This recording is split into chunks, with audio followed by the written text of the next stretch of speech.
Hello, ನಾನಿವತ್ತು ಎಲ್ಲಿ ಕುಕ್ಕಿಂಗ್ನ ಮಾಡ್ತಾಯಿದ್ದೀನಿ. ದಂಟಿನ ಸೊಪ್ಪನ್ನ ಬಳಸ್ಕೊಂಡು ಒಂದು ಪಲ್ಯ ಮಾಡ್ತಾಯಿದ್ದೀನಿ. ಫಸ್ಟು ಈ ಥರ ದಂಟಿನ ಸೊಪ್ಪನ್ನ ಕಟ್ ಮಾಡ್ಕೊಬೇಕು. ಚಿಕ್ಕದಾಗಿ ಕಟ್ ಮಾಡ್ಕೊಬೇಕು. ನೆಕ್ಸ್ಟ್ ಒಂದು ಬಾಣಲಿಗೆ ಆಯಿಲ್ ಹಾಕಿ ಅದಕ್ಕೆ ಸಾಸಿವೆ, ಕರಿಬೇವು ಮತ್ತು ಮೆಣಸಿನ್ಕಾಯಿ, ಈರುಳ್ಳಿ ಇದನ್ನೆಲ್ಲ ಹಾಕಿ ಫ್ರೈ ಮಾಡ್ಕೊಬೇಕು. ನೆಕ್ಸ್ಟು ಕಟ್ ಮಾಡಿ ಇಟ್ಕೊಂಡಿರೋ ಆ ಸೊಪ್ಪನ್ನ ಹಾಕಬೇಕು.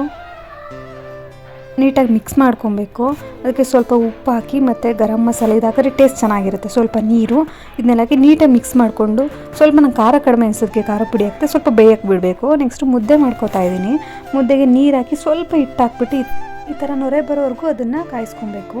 ನೆಕ್ಸ್ಟು ನಮಗೆ ಎಷ್ಟು ಹಿಟ್ಟು ಬೇಕಾಗ್ಬೋದು ನೋಡಿಕೊಂಡು ಹಿಟ್ಟು ಹಾಕ್ಕೊಬೇಕು.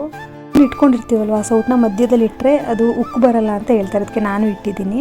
ನೆಕ್ಸ್ಟು ಅದನ್ನು ನೀಟಾಗಿ ಒಂದು 5 ನಿಮಿಷ ಬಿಟ್ಟು ನೀಟಾಗಿ ಮಿಕ್ಸ್ ಮಾಡ್ಕೊಬೇಕು. ಆವಾಗ ಯಾವುದೇ ರೀತಿಯಾದ ಗಂಟಿರಲ್ಲ ಮುದ್ದೆಯಲ್ಲಿ. ಚೆನ್ನಾಗಿ ಮಿಕ್ಸ್ ಮಾಡ್ಕೊಬೇಕು.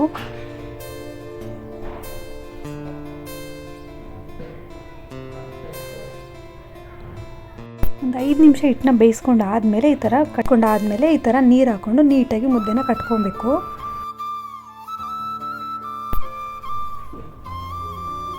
ಈ ಥರ ಕಟ್ಕೊಬೇಕು ಮುದ್ದೆನ.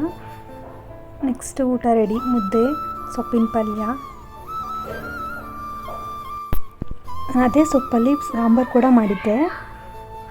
ಸಾಂಬಾರು ಈ ಥರ ತುಪ್ಪ ಹಾಕ್ಕೊಂಡು ತಿಂತಾಯಿದ್ರೆ ತುಂಬ ಸಖತ್ತಾಗಿರುತ್ತೆ. Thank you.